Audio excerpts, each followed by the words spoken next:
Ladies and gentlemen, National Master Mike Fellman here, and today we are talking about defeating the London system, which, it's a scourge, or it's not really a scourge, it's more just like annoyance. Again, I don't think it's not going to give White any chance of advantage if you play well. It's just a lot of people are playing it, and so more and more of my students have been asking me for advice on what to do against the London system. So I guess I have this. There's two things to say. One, here is the entire theory file. Sorry, this over here is the entire theory file of what there is on the London, on what I'm going to repertoire propose against the London. And the first thing to note is it is very, very short. Okay, and that does not speak well for the London because, and I'm confident in that this is well done. This is something I did in an afternoon, and I'm confident that this is well done, and will stand up to scrutiny. But at the same time, it's very, very short. If we go over to any other opening file that I've made in like mainline openings. So, here are all these opening files I've made. This is the reason you should take lessons with me, is because I have opening files on tons of stuff. So let's just go into, I don't know, here's the line of the French defense. Okay? And this is a mainline Tarish French, blah, blah, blah, blah, blah. And see, this is way longer. I have to move the cursor. I have lots of notes and sub-variations. If I go into another example,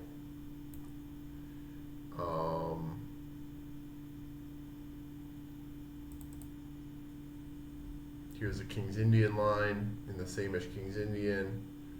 This I will admit I went a lot of sub-variations. This I went a little overboard with, just because this is one of my favorite openings to play with White, so I was very detailed, but nonetheless, this is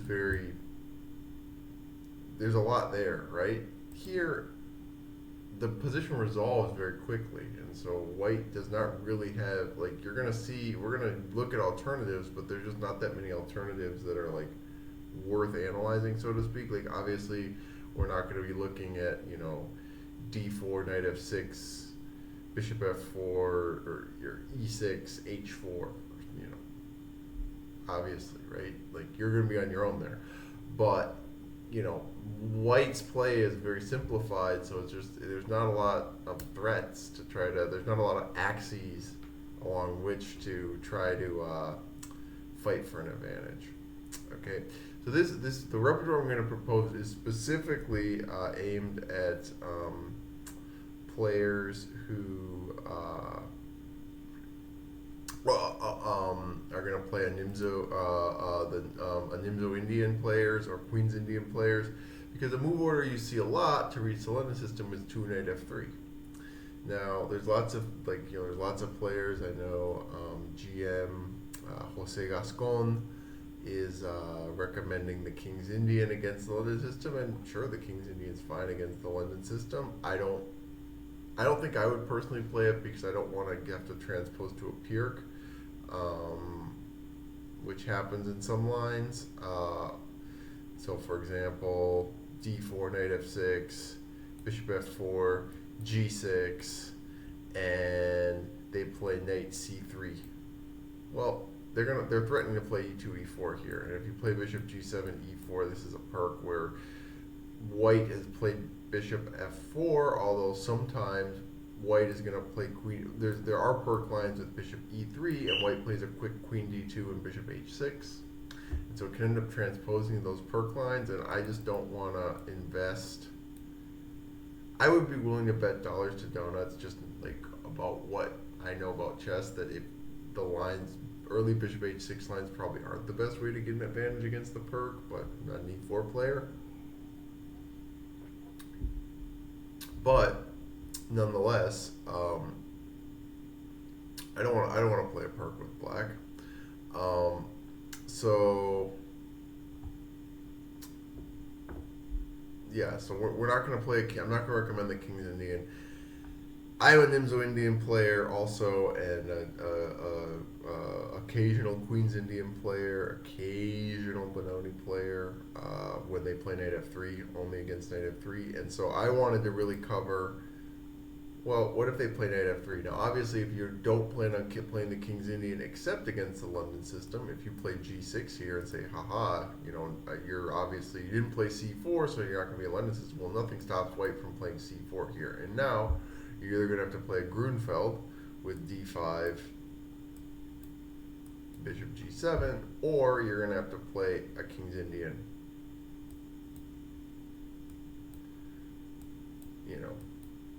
Blah, blah, blah. Right? Okay.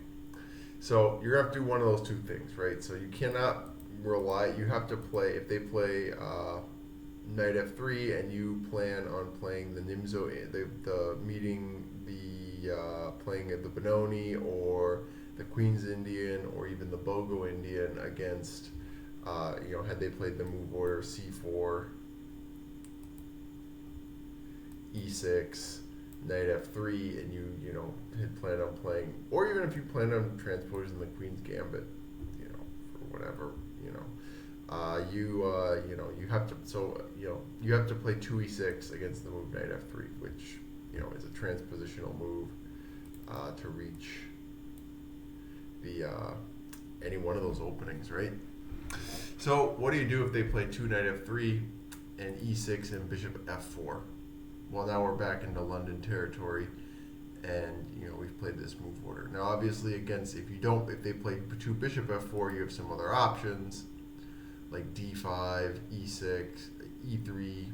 You could play bishop. You can't play Bishop F5 here because there's specifically C4, but you could play C6, which is known to equalize, except for I don't like it because I feel it's equal. It's like equal but, as in like equal but White can make you suffer a little bit. So I did win a game with a game with this when White overpressed once against a pretty strong player, but it's not something I would want to repeat. So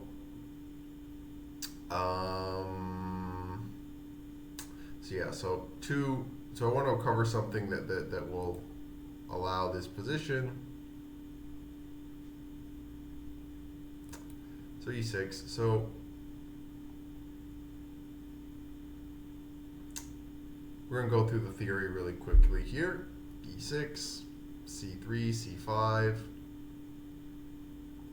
Knight C6, Knight BD2. So obviously we could play this move order as well. So the reason I chose this system is it allows like Nimzo Indian Knight F3 move orders are covered as well, and you're not risking being transposing, like playing the King's Indian or something, and then them transposing back to the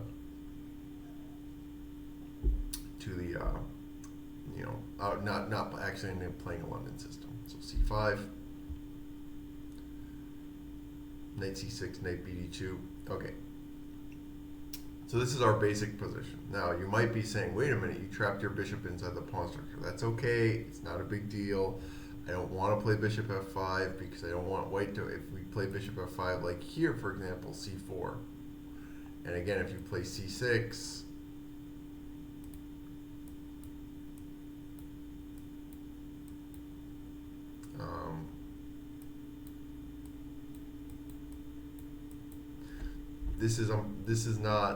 this is equal, but it's equal but.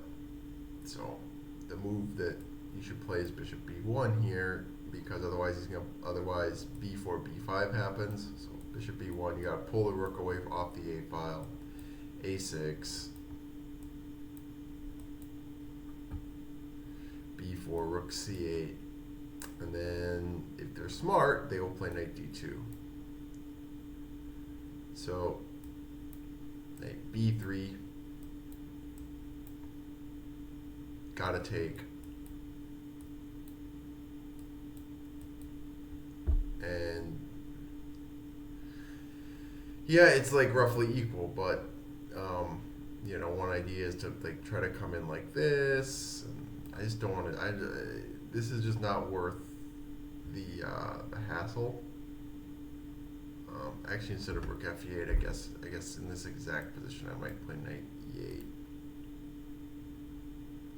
and then play like f6 and rook f7, and try to get e5 in, or f6. And if they play rook a3, I can play e5, then play rook b8, and yeah, black's equal, but I don't want to. The only one who's ever going to win this is white. So they can do this, and then bishop d3, and try to bring the other rook here. So this is stupid. There's no way black's ever winning.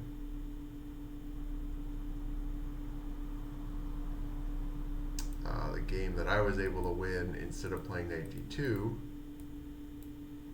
he played bishop e2, so I played bishop e7. Now he played knight d2. I played bishop d8, knight b3, and I played bishop c7. And now knight a5, whoopsie daisy, right?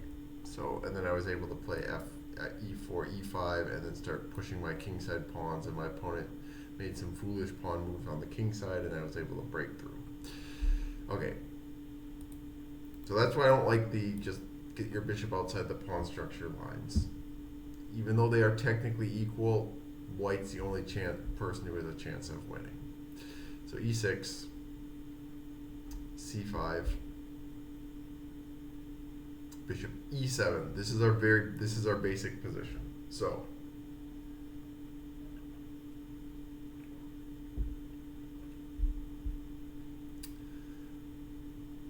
white wants to keep this bishop. So there's two moves here. There's bishop d3. Oh, so I should mention something. We're playing bishop e7 and knight c6 specifically to threaten knight h5. Because, for example, if you play knight h5 here, bishop g5, I don't lose my bishop. If I play bishop e7 first, and I play knight h5, well, maybe you could even play bishop b8 and try to win a pawn, but probably not. But probably just bishop e5, right? After bishop e7, knight h5, bishop e5, keeping the bishop. If I play f6, I strand this knight. So we don't want to do that. So we want to play knight c6, bishop e7, cover g5, cover e5. Now we're ready to go after the bishop. Now the best move is h3 to preserve the bishop. Okay? So we're going to look at that. So there's two things that can happen. They play h3 to preserve the bishop, which is, at least I found that if you play a strong player who is playing the London, which I don't know why any strong player would play the London, who's not an elite player, specifically trying to avoid like playing it in a game that's not going to matter for the tournament situations. They just don't want to waste preparation. I don't know why any player playing in a Swiss tournament would ever play the London system, but in a non-round robin tournament. But they do. So obviously it's filtered down from the top levels. So h3, they play it 50%. They will play h3, at least. So if they play h3, very important move, bishop d6. Now the question is, why didn't we play bishop d6 right away? Why not just play bishop d6? Well, because now they can play bishop g3, and it's a little bit annoying, this tension, right? Because we don't want to take, because it could favorably open the h file. But if we don't take for too long, then white's going to get to play knight e5 and swing this other knight over. And so we want to actually force h3. So bishop e7, h3 to preserve the bishop. Okay, so h3, and now bishop d6. Okay, because now bishop d6 now he kind of has to play bishop d6. if he tries, so also very important to play bishop d6 right away. So because if you castle first, bishop d3, and now try bishop d6, well, now knight e5, queen c7. Well, queen c. Let me actually show you what you do. Bishop d. If they don't play bishop d6 after bishop d6, instead, if they play knight e5, you can play queen c7. Well, threatening to take on e5, so knight c6, knight d7, threatening to take you on e5, and you're going to have to play knight d7 is what's going to have to be played. dc4, dc5, queen c5 with an equal, a pretty equal position. But I would, if you said to me, who would you rather be in this position, I would say black, and it's move 12, and so again, there's nothing else that white really could have done to avoid this position, and so if on move 12 I get a position where I just would rather be black, I think I'm pretty happy. I think the opening's been successful for black. And the game is going to be determined by who's better player. White can probably just equalize by getting e4, c4 in, but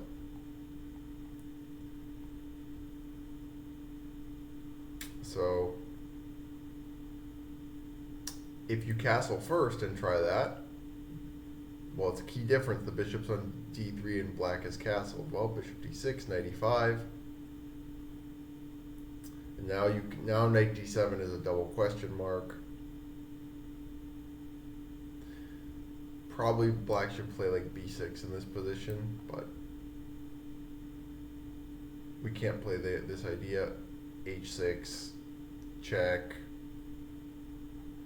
check, and this is getting ugly because we get to scoop up the d6 bishop, and if you try g6 instead, knight h7, and astute players will see queen h5 because the pawn is pinned, knight g6, and it is lights out.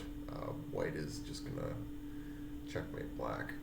So you gotta play bishop d6 first. So bishop d6 and bishop d6 again. Now, if you try this, get into this position. So bishop d6, bishop d3, e5.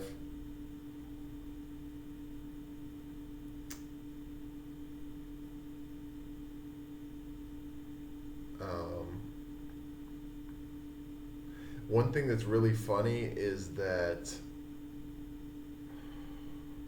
I think if this bishop is here,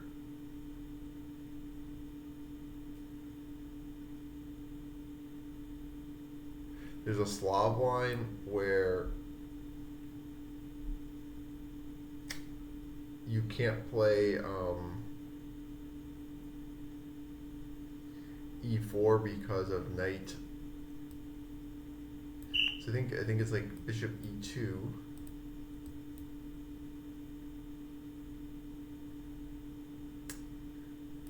Oh, no, it doesn't work. Never mind. Okay, never mind.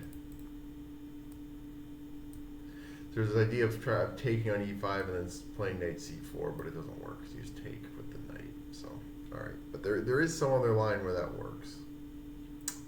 It's in a Slav defense, and effectively what white is playing is reverse Slav defense. So bishop d3, e5, castles. Well, I would much rather play black here. Black has a little bit extra space, and again, white is going to be able to equalize by playing c4 or e4. Probably c4 because it's easier to get in, but better players will have a chance to outplay their opponents, and white has absolutely nothing here.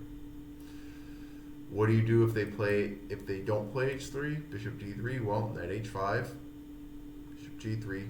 The only thing you have to be a little bit careful about is playing knight g3 too early because it opens the h file. So castles, and now white is going to make a whole bunch of waiting moves. So obviously, if they castle, well, now you eat g3.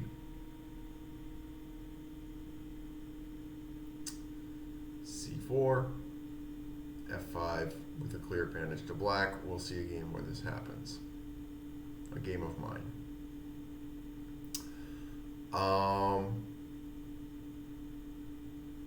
Yeah, the idea is just to put all your pawns on light squares, stop white's pawn break and the extra space, and white is never going to play f3 and e4. It just destroys his dark squares. And black can advance like this. Black can advance on the queen side. We'll see a game of mine. So, but if he doesn't castle, he has to make another move. Well, he's not going to castle queen side, because if he tries to castle queen side, like if he plays queen c2, we can just play g6, and if castles queen side, now just c4, and black basically has a winning attack. Like we can flick the engine on.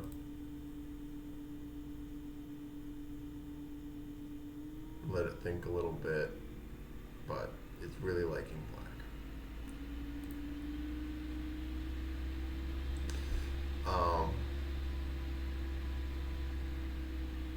So he's not, you can't do that.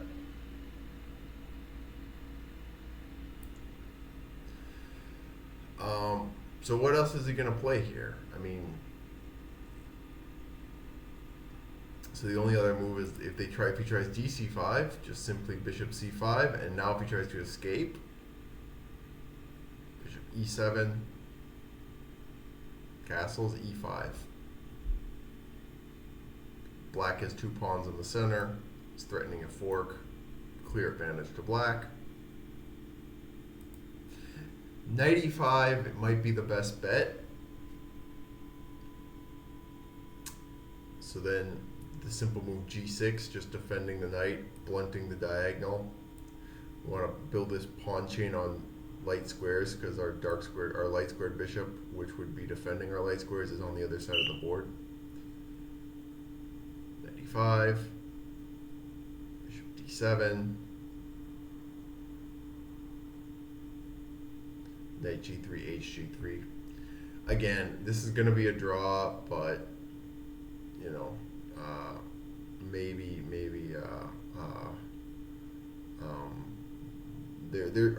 I think they're still playing it, right? But it is probably pretty drawish. But again, this is move 15. Black was never in any danger here. White is bailing out. Okay, so that's if they don't play h3. All right, and lots of players who don't play h3 don't know how much worse how bad that it is to just give the bishop pair up and allow this c4 and f5 bind.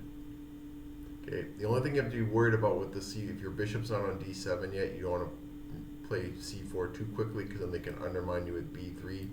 You can't play b5 because a4, and you can have problems on the a file. Although in some lines you can play b4 and then bc3, but I don't want to get into that. All right, so that's the theory. That's it for theory. Right, it goes to move 12. The deepest any line goes is 15. And the position's already resolved, and black solves all its problems. So this is very straightforward. There's no real way white can avoid any of this. If you look at these moves, like I don't know where, maybe one alternative is here. Maybe white could try bishop g5, but that's like the only real thing I can think of that would deviate. But then I suppose, I mean, first of all, if he plays bishop g5, you could play it invites you to play kind of sharply. You could play h6 and take him here and weaken it. And now everyone kind of has a loose structure, but I think that white has more weaknesses for sure. So yeah, I don't think bishop g5 is very good. So I look at, you know, so there's just not. It's very straightforward. There's not a lot white can do to avoid this. And it equalizes at the, I think it equalizes, and yes, some of the positions are dull, but they're dull and I'd rather be black. So in that vein, we are gonna see three games.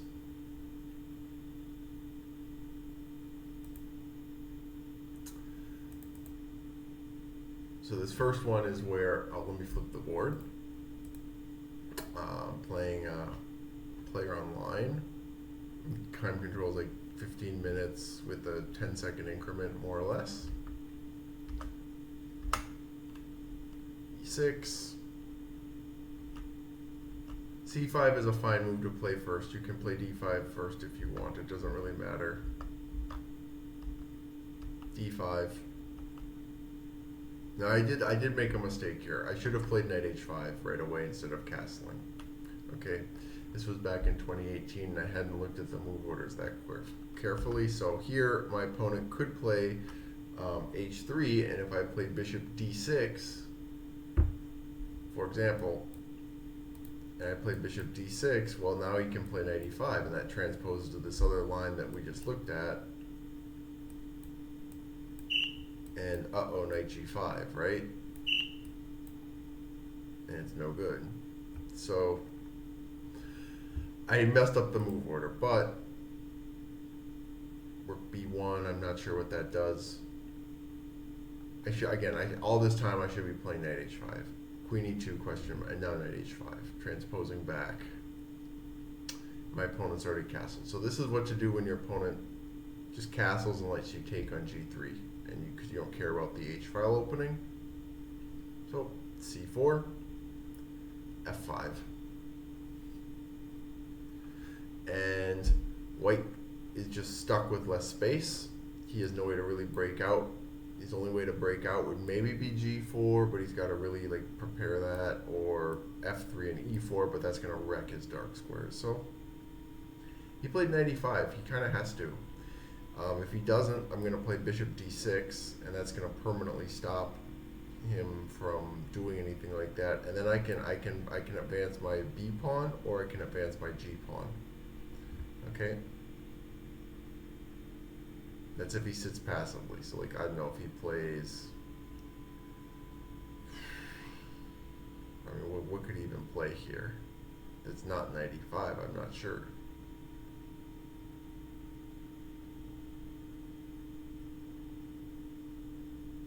I think he just makes passive moves. You know, I can play on the queen side. I can even play g4, g5. I can play g5, g4. Just to completely lock down the king side, and then I can always break through with h5, h4 much later if I want to, but I'd probably stick to my king side play first. And again, he can never play f3 because it just wrecks him his king side light squares. So knight e5, I take b5. I just continue with my play. Now the computer thinks f4 in black has a white can hold this position, but I mean, again, where's white's actual play? And I'm playing on the king side. I can play along the diagonal if I want. Or I'm on the queen side. So yeah, the f4 is not going to solve his problems. Knight f3.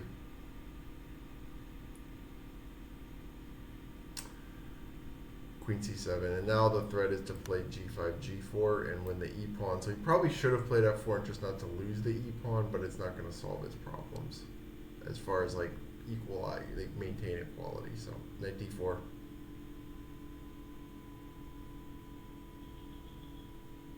He gets to play g4, but that's okay.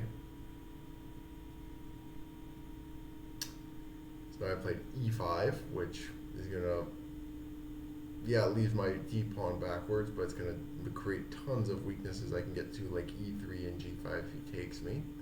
And I just keep seizing space. I don't care if he has the d4 outpost. King g7. First I'm going to try to break through on the king side with h6.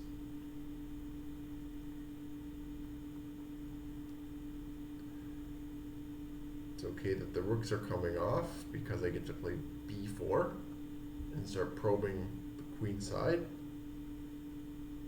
My opponent's position is just still incredibly cramped even without rooks on the board. Bishop c5. This is just favorable tension.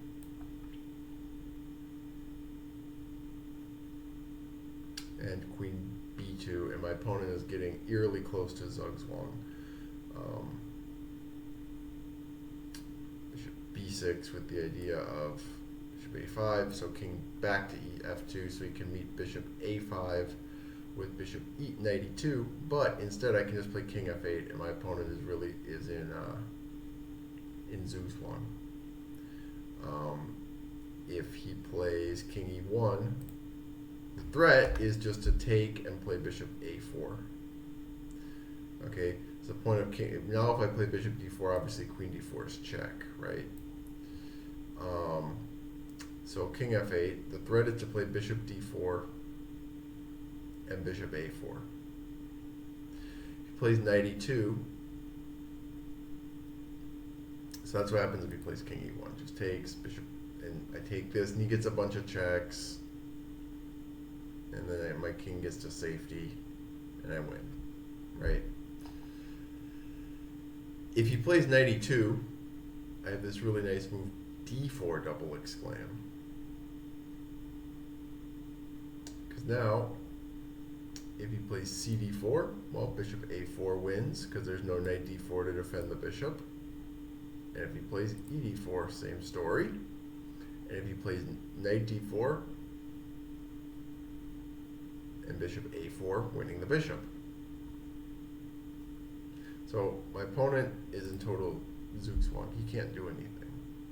So, because if he moves this knight, I get to break through with d4, and then play bishop a4, and if he doesn't, then I'm going to play bishop d4 and do my thing. So my opponent, I think he ran out of time here. I don't remember, but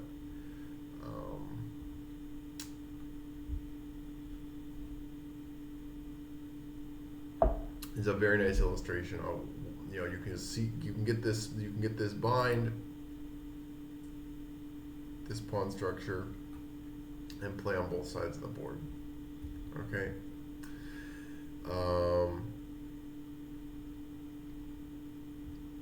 So most players are savvy. Let me put it this way: players over 2,000 are going to be savvy enough to play h3. But then again, some won't. So this is what to do if they don't play h3. Now, unfortunately, if they play h3, it's much harder to win. But let's look at this game first. But you can still get a good position. So we'll look at a game with h3.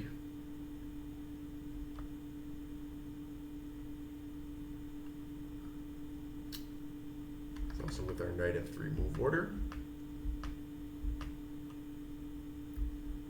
Knight bd7, bishop e7, h3,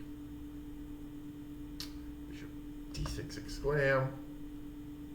Again, no cat. Again, we're just going to grind, you know, put this into your minds that you can't castle, or it's not good to castle, because if you try so I guess you shouldn't play bishop d6 here because it allows 95. So I think you're supposed to play b6 here, but there's no reason to go into this line at all. But just to illustrate that if you try the idea from before, knight g5 with big problems, because you can't play h6 or g6. So h6 again, just to remind you, check, check, check, and you pick up the bishop at the end. If you didn't get the bishop at the end, it would be, you know, again, white would be down material, but you do get the bishop at the end. So, and g6, knight h7, check,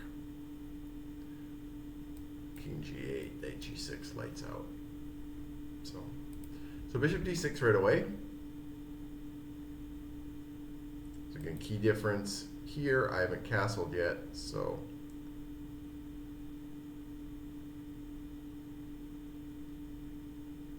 Obviously, DC5 just loses to bishop E5, picking up a piece.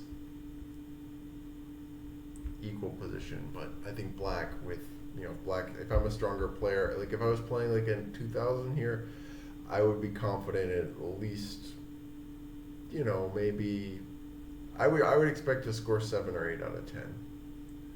I think there would be a fair amount of draws in there, but I would win a game or two. So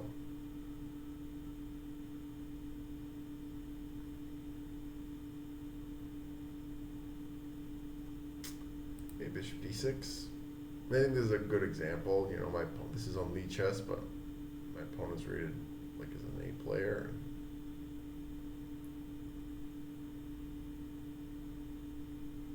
E5. I think it's more efficient just to play E5 right away before castling. By the way, okay, knight F3, Queen E7. My opponent plays Queen C2. Now, here my opponent I can make some comments here. So again, for white to lose this game, he is going to have to make some mistakes. But that's true of chess. Chess is probably a draw at the end of the day. And I do think with, white is still the one who has to prove equality here because he just has less space. Right? Black, it's not like where black has more space and has created lots of weaknesses. I really don't. I've moved 3 pawns. I've moved a grand total of 3 pawns. White's moved more pawns than me, right? So not like, position breaks open and my weak squares get all exposed and I'm screwed. No. So C5, C4, E4 is just going to equalize. It's not like a King's Indian position where if like black can blast the position open, white can be in big trouble. Not at all, because white in those positions has moved a lot of pawns. Okay, so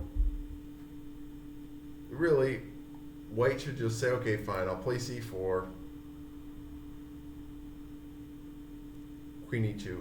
So bishop D7 is obvious to play B5 and to start pushing my queenside majority, which is so scary. But after Queen E2, it's not so easy to get that puppy rolling.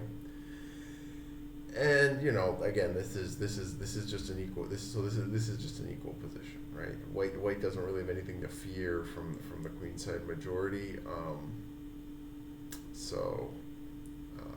Yeah, it's equal. So white should just probably play C4, accept an equal. But I think that white is thinking, well, I don't want to have to deal with, queenside majority, blah, blah, blah, so I'll just play Queen C2. So, okay. B6. He wants to get E4, and he's like, I want to keep the position totally symmetrical. So, rook F8. Bishop B5. Again, all along here, my opponent could just play C4 and just equalize. And I just gotta slowly grind away. So rook D6. Get out. Rook 88. And now C4, my pieces get a little bit active, right? So he tries to get a little cute with knight H4. So the one thing to think about here is for a lot of time in the game when I was actually, I was streaming at the time, and I was considering like, well, under what circumstances do I want to play a move like C4? And the circumstances are where I get the light squared bishops off. So you don't want to be stuck with the bad piece, and if I'm going to play C4, I'm giving up the D4 square, but I gain the maneuver of knight E4 to C5 to D3, which could be good, which I can't do if he still has a light squared bishop, because he's going to just take the knight and take twice. So those are kind of the circumstances where I would consider C4. It is a risky positional move because, again, I am giving this juicy E4 outpost and making my pawn backwards. I can try to play on the queen side. I can maybe say that's not a big deal and try to play, especially if I can get my knight to D3, or I can try to, if I can get my queen side play going with B5 and A5 and B4. So got to make sure it's under the right circumstances. Can't just play the idea, but it is like a feather in Black's cap in this position. Doesn't end up getting played in this game, but again, I want you to be aware of some of the plans. So knight h4, bishop c8. So the question is, well, can't he play knight f5 and just get a bishop for the knight? And the answer is he can. But knight f5, g6, king g7, and black is a little bit better still, because I have a stable central square for my knight. Because if I get to play knight e5 or knight e4, you really can't afford to kick me out with f3, because that weakens too many dark squares. e3, g3, the diagonal. And so I get to play knight e4. My knight's very well outposted there, and then I can flirt with the idea of c4 and c4, b5, and a5 and b4, or I can try to play f5. There's things that f5 and b5, g5, and expand on the king side. And again, because maybe I do that after c4, so that there's no risk of him opening the position with c4 himself. And again, in the closed position, I'm probably okay trying to probe both sides of the board by taking space, even with the somewhat reduced material. Again, black's only a little bit better, but it's a slight advantage. So my opponent didn't do that. Instead, he played bishop f5.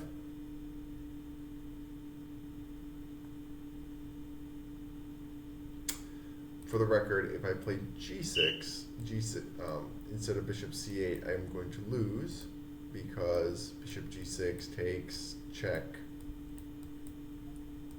and knight f5. And now my opponent could even play c4, I think, but it doesn't really matter. The two rooks, the rook and the two pawns is going to be much better than the two minor pieces in the endgame. So bishop c8, g6. Obviously, if he tries bishop g6 now, it doesn't work because there's no knight f5 because the bishop takes. So bishop c8. Just rook back to d8, and he doubles, which rook d2 is a mistake. It just invites knight e4. Rook de2. Simple move, king g7, improving my king. And here I think my opponent goes, he plays knight d2 and queen e6. And here my opponent goes wrong. A lot of times players think, again, white is still black is still only slightly better. But again, I'm the guy who he really f3 is pretty weakening, and again, I have ideas. I can play like the c4, knight c5 to d3 idea, expand on the queen side. There's things I can do, right? It's kind of hard to find a plan for black here, or for white here. So my opponent decides, he says, well, the easiest way to draw is to simplify. The problem is he's simplifying in a way that permanently changes the structure. And now I get this really good outpost on d3. And it's not so much that my rook gets to come to d3, it's that I just own the d file. So c4 to stop queen a2. Rook d3.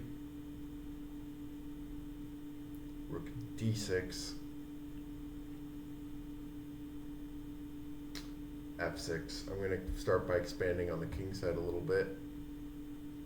Queen d7.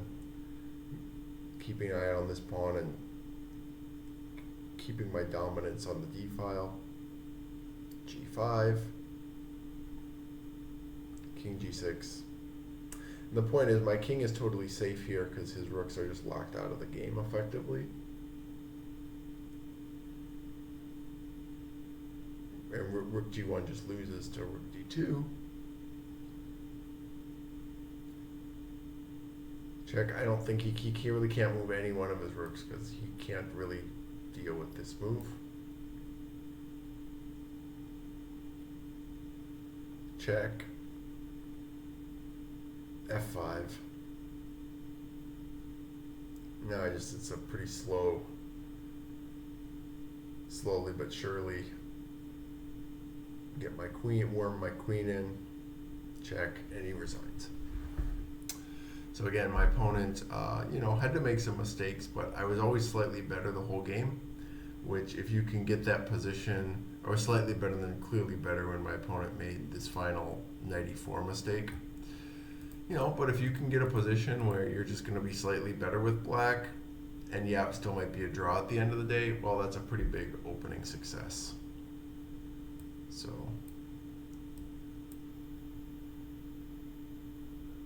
let's see one more game with knight h5.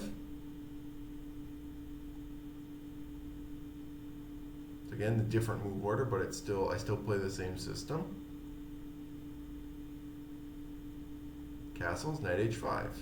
Okay, here instead of retreating his bishop, he plays knight bd2.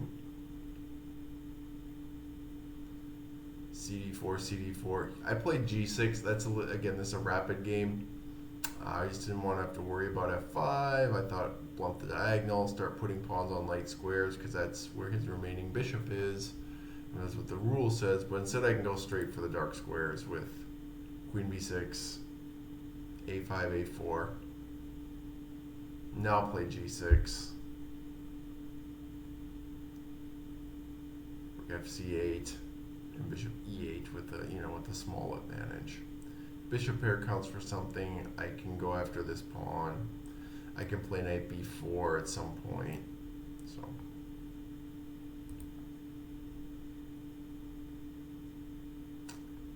rook c1, bishop f6. Now my opponent makes a mistake. His issue with his position is that, well, I have the bishop pair, and the other issue is his dark squares are a little bit tender. Some targets in his position are obviously d4, maybe f4, and b2, because the queen's kind of eyeing this pawn, and so white has to defend a little bit precisely. Which, yes, anytime white you say it's move 13, and you're saying and black hasn't sacrificed a bunch of material, and you're saying the words white needs to defend precisely. No, black is the one who should be defending precisely in the opening. So white needs to defend precisely, and of course he can maintain equality with queen d2, covering the b2 point and allowing rook d1 in some variations to reinforce d4, after I'm playing like a4, a5. But instead he plays bishop b1 to address the threat of potentially taking here.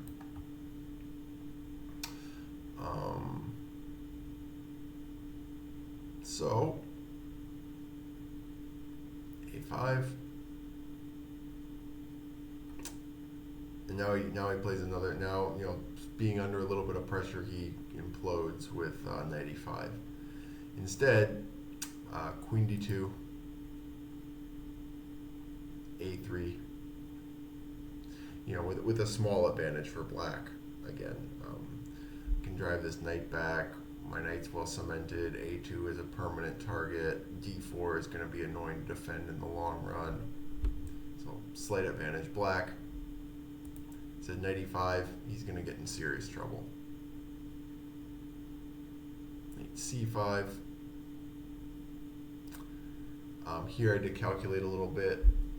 Queen b2 is I have to reckon with knight a4, and unfortunately I can't. Queen d4 is not so good because there's rook c6, and if I play queen d1 it's not check, so you can play rook c8 check. So I'll show you what that looks like. Queen b2, queen d4, queen d1 check, rook d1.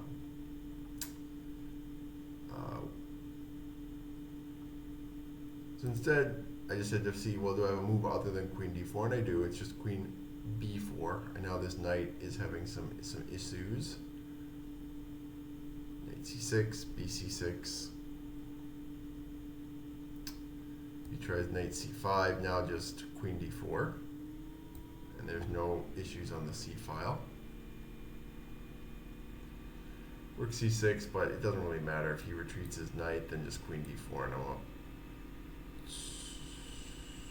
I'm up pawn, but I'm really up 2 pawns because this is a double pawn. So,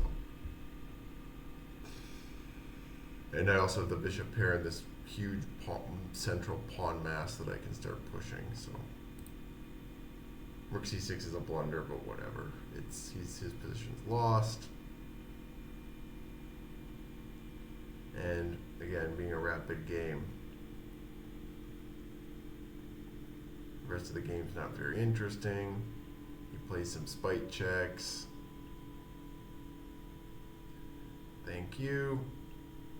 And queen b2, and my opponent resigned. So he's just down a rook for nothing. If he tries to play queen e7 to say I'm going to check you around some more, I can just play queen d4 and cover the dark squares, and I'm fine. So again, another example where a couple times in here I will admit white would have maintained equality or limited its disadvantage, but again, black should be the one fighting for equality. Black should be maintaining its disadvantage, and players make mistakes, right? So this is an example of you play an h5 and they don't retreat the bishop, which we covered in the other game, and in the theory files what to do. So that's all I have. Again, very straightforward repertoire here, and there's really not any serious way white can avoid this. I'm very confident. I guess I would love for this video to get like 1 million views and someone like finds some mistake in here and leaves it in the comments. I know that's probably not going to happen, but or anytime, but I would love if that happens.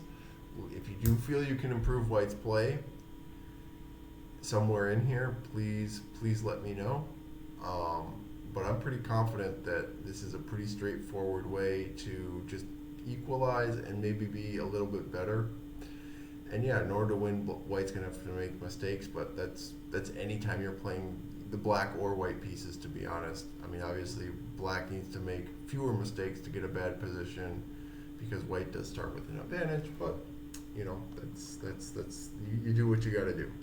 So thank you for watching this quick and dirty guide to taking on this annoying, I'm not going to say problematic or scourge of an opening. I'll say it's a scourge, and I think it's stunting the development of like young up and coming players who are doing this stuff without realizing the context in which elite players will play it. But yeah. It's not a scourge as in like you have to be afraid of it or fear it. Again, there's nothing going on here. Very short opening file. You know everything you need to know about. If you study this, if you take these recommendations, study them, look at some database games, you know everything you need to know about the London system. So, thank you. Always, hit me up on Twitter or social media. If you have any questions, comments, leave something in the comments if you want to improve white's play. But thanks for viewing, and stay safe.